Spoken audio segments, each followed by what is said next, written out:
खुशियाँ ही खुशियाँ हो दामन में जिसके, क्यों ना खुशी से वो दीवाना हो जाए। So, आज की ये गाना सुनकर आपको पता ही चल गया होगा कि हम किस बारे में बात करने वाले हैं। हम खुशियों की बातें करने वाले हैं, हैप्पीनेस की बातें करेंगे। पर उसको शुरू करने से पहले हम आपको एक इंसिडेंट बताना चाहते हैं। तो ये इंसिडेंट है हमारे पिछले वेबिनार का, जहाँ पे हमारे पास 200 लोग थे। तो हमने उन्हें एक्टिविटी करवाई थी जिसमें हमने सबको बलून्स डिस्ट्रीब्यूट करवाए थे और अपने स्टाफ उनको बोला था कि they have to write their names. उनको बलून्स पे अपना अपना नाम लिखना और उन सब ने अपना नाम बहुत जल्दी जल्दी लिख लिया। yes. फिर हमने उनको बोला कि आप जाइए एक रूम के अंदर, ये सारे बलून्स अपने स्टाफ को बोला कि सारे बलून्स कलेक्ट करके एक रूम के अंदर दे दो, एक रूम के अंदर रख दो। एंड फिर हमने उन लोगों को, पार्टिसिपेंट्स को बोला कि जाइए और उस रूम में अपने अपने नाम का बलून ढूंढ कर आइए। सो आप लोग इमेजिन ही कर सकते हैं कि 200 लोग एक रूम में जा रहे हैं और बलून पे अपना नाम ढूंढ रहे हैं, तो क्या हुआ होगा। बहुत बड़ा मेस क्रिएट हो गया, इतना बड़ा कियोस हो गया कि वो लोग परेशान हो गए।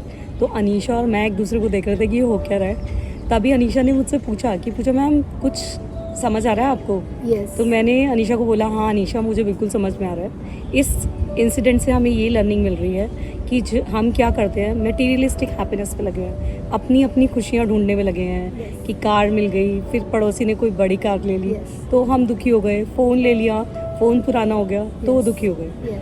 फिर हम सब ने उन्हें एक सॉल्यूशन बताया और उन्हें वापस बुलाया। अनीशा, क्या था वो सॉल्यूशन? यही बहुत सिंपल था। हम लोगों ने उन्हें वापस बुलाया और हमने उन्हें कहा कि आप जाइए और रूम में जो सबसे पहला बलून आपको दिख रहा है, आप किसी भी नाम का, वो उठा लीजिए और उस नाम के बंदे को कॉल आउट करिए। क्योंकि जब आप कॉल आउट करेंगे तो उस नाम का बंदा आपके पास आएगा और ऐसे हर किसी को इस पूरे साइकिल में आपका बैलून, अपना अपना बैलून मिल जाएगा और इसमें आपको भी अपना बैलून मिल जाएगा। और गाइस, इसमें सिर्फ 15 मिनट्स में सबको अपने बलून्स मिल गए और सब बहुत खुश थे। और तो गाइस, आपको कुछ समझ आ रहा है, इसमें भी एक बहुत बड़ी लर्निंग छुपी है। क्या है वो लर्निंग? ये है अनीशा कि हम जब अपनी हैप्पीनेस दूसरों को देते हैं, लाइक सबने बलून बोला दूसरे के नाम का, तो उसको खुशी दी, दूसरे को खुशी दी। तो जब हम दूसरों को खुशियाँ देते हैं ना, तो वो परमानेंट हैप्पीनेस होती है। और वो जो खुशियाँ हमें मिलती है ना, वो कभी हमारी एंड नहीं होती। That is a never ending exactly. और इसी इंसिडेंट से मुझे एक और इंसिडेंट याद आ रहा है। एक मेरे घर के पास, पता है, पूजा मैम बहुत बड़ा मंदिर है, वहाँ पे एक बेगर है, वो बैठते हैं हमेशा, बहुत काफ़ी सालों से बैठ रहे हैं। और मतलब उनसे ना मेरी एक बार बात हुई तो उन्होंने मुझे अपने लाइफ का एक इंसिडेंट बताया कि कैसे दूसरों को खुशी देने से या किसी को कुछ देने से उनकी खुशी कैसे परमानेंट बन गई। तो उन्होंने बताया कि मैं एक बारी मंदिर के बाहर बैठा था और 3 दिन हो चुके थे, मुझे कोई भी मतलब खाना नहीं मिला था और मैं बहुत परेशान था। मैंने भगवान से अपने पूरे सच्चे दिल से प्रार्थना करी कि मुझे खाने को कुछ मिल जाए। और आप बिलीव करेंगे पूजा, 3 दिन बाद एक लेडी आई, उन्होंने दो सूखी रोटी देकर चली गई। और उसके बाद आप बिलीव नहीं करेंगे कि क्या हुआ। that beggar started eating that रोटी। वो रोटी खाने लग गए और जब वो रोटी खा रहे थे तो जो डॉग था, एक भूखा कुत्ता भी उनके पास आया।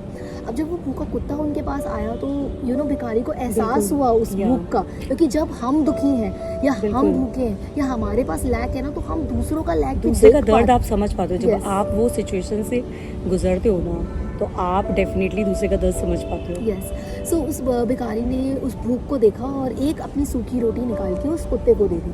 और पूजा, मैम बिलीव नहीं करोगे, उन्होंने मुझे बताया कि अनीशा, मैं उस दिन के बाद कभी भूखा नहीं सोया। पता है क्यों? यस, बिल्कुल पता है, क्योंकि उन्होंने अपनी हैप्पीनेस शेयर की। और जब हम दूसरों से अपनी हैप्पीनेस शेयर करते जाएंगे ना गाइस, बिलीव मी, आपकी हैप्पीनेस जो है ना, नेवर एंडिंग होगी। सो गाइस, हैप्पीनेस बांटते रहिए, शेयर करते रहिए, खुशियाँ फैलाते रहिए। All the best and we love you guys. Love you guys.